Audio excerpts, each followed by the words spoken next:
Hey guys, Pratima here. So after the tremendous success of its flagship S23 series, Samsung recently launched these two mid-range phones, the Galaxy A34 and the Samsung Galaxy A54.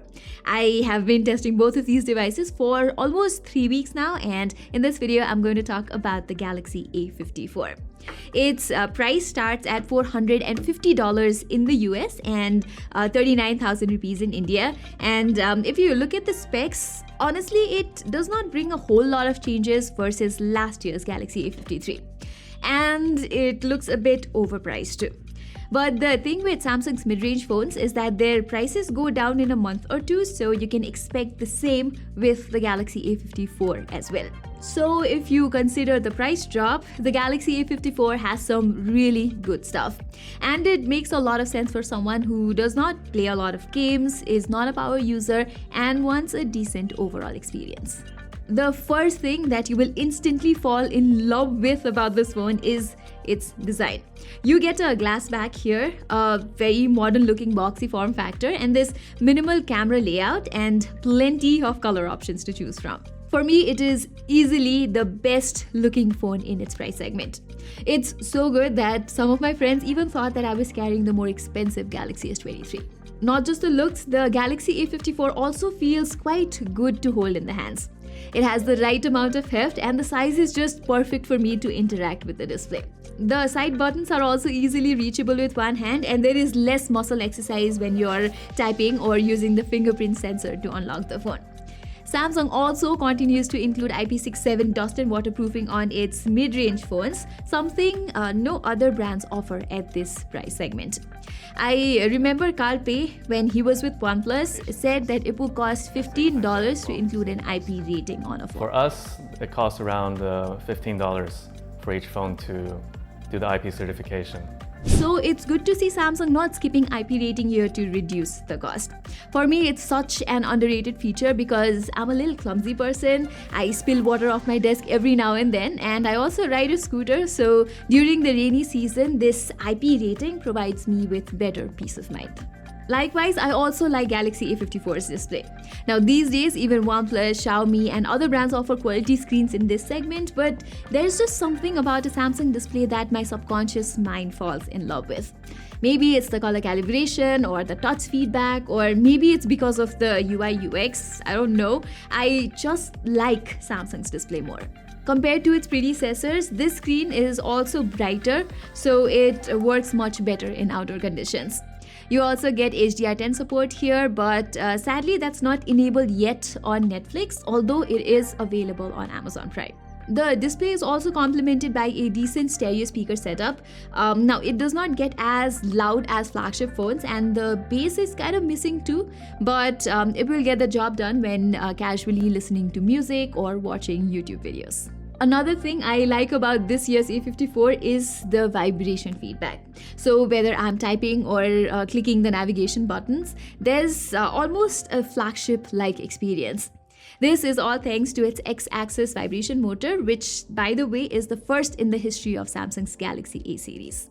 Samsung also continues to improve the fingerprint reader on its mid-range phones over the years, and at this point, it's as good as it will ever get. Okay, now let's talk about the performance of the Galaxy A54. Sadly, this is one area where you're not getting the best value. Samsung is using its in-house Exynos 1380 chipset on this phone, which simply does not perform that well considering the price. In the past few years, there already have been so many controversies surrounding Samsung and Exynos. Last year's Exynos 1280 on the Galaxy A53 was a disaster, and Exynos 2200 with AMD graphics on the Galaxy S22 series failed to live up to its hype as well. This year, Samsung did redeem itself by using Qualcomm Snapdragon 8 Gen 2 on the entire S23 series, but sadly, the company is still promoting the Exynos chips on its mid-range lineup. Now, don't get me wrong, for normal tasks, the A54 works fine. The 120Hz refresh rate is fairly responsive as well, and I did receive like 2 updates so far that have improved the performance to some extent. but it's still nowhere near the level of what you expect from a $400 to $450 smartphone. Even the much cheaper Galaxy A34, which has MediaTek's Dimensity 1080 chipset, performs better than the Galaxy A54, be it in app loading time, multitasking, or general usage. In terms of gaming as well, the Galaxy A54 failed to achieve 60 FPS in any of the games I tested, that too at the lowest of graphics settings. It's already been more than a month since the Galaxy A54 made its debut, and to see even popular titles like PUBG Mobile not being able to hit more than 30 FPS is quite a shame. And not just FPS numbers, the Exynos 1380 heats up quite fast too. Samsung has not included any kind of vapor cooling solution here as they do with their flagship S series, but the actual reason why Exynos 1380 heats up while gaming is because there are just too many issues with this Exynos chip at the moment, from yield to efficiency and optimization. Not just performance, I think A54's overall camera results are also underperforming because of the Exynos 1380's weak image signal processor. As you can see from these photos, its 50 megapixel primary camera does capture good images with plenty of details. The contrast levels are nice and the images are also quite sharp thanks to OIS. But once I shift to the ultra-wide-angle camera, I can see noticeable color shift, the dynamic range is compromised, and there isn't much detail in the shot either. I realized this more as I started comparing the A54 with the OnePlus 11R. Historically, Samsung always does better against OnePlus when it comes to cameras, but this time, OnePlus is giving me better optimization most of the time. Just look at these portraits. Samsung is struggling to handle background exposure, whereas OnePlus is doing a much better job. The Galaxy A54 also has a substantial shutter lag while clicking nighttime shots, and it also struggles to lock focus when clicking close-up shots of images like flowers, whereas you get a much better output from the OnePlus 11R. Similarly, the selfies are also processed and it smoothens the skin. I am sure all of this will get improved with future updates, but Exynos is definitely the culprit here. Anyway, I found the videography aspect of the A54 to be very good though. Although Samsung has disabled OIS for videos, the overall quality and field of view are quite nice. Plus, it can also capture up to 4K 30 FPS videos from the primary, ultra-wide as well as the selfie camera. Now, getting to the battery side of things, you get a sizable 5000 mAh cell here. It's the same as the S23 Ultra, but their actual endurance is quite different. While the S23 Ultra provided me with 7 to 8 hours of screen on time, I am only getting like 5 to 5.5 hours on similar usage here. The reason why I'm not getting great battery life like the S23 Ultra on my A54 is primarily because its display is not LTPO. It can only refresh between 60 and 120 Hz, unlike the S23 Ultra, which can go from 1 to 120 Hz, which means the Galaxy A54's display is not exactly energy efficient.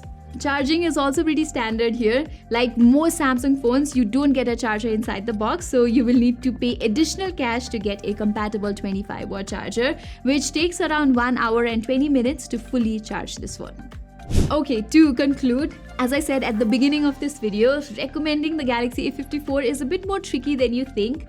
At the current MSRP, it is of course an overpriced phone, but its price will eventually go down, making it a strong mid-range offering.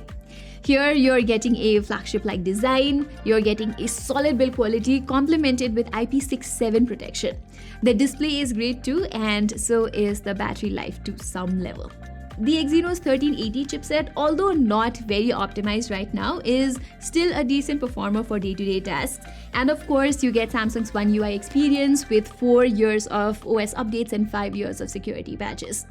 The call quality is also great here with reliable 5G and Wi-Fi reception, and the camera should also eventually get better with updates. However, the sad reality right now is that it's just a little pricey for what it actually offers. So everyone, that was all for my full review of the all-new Samsung Galaxy A54. Do let us know in the comments what do you make of this Samsung offering. I will also come up with the review of the Galaxy A34 very soon, so do not miss that. Do subscribe to our channel and hit that notifications icon. Till then, I'm Pratima, and thank you so much for watching.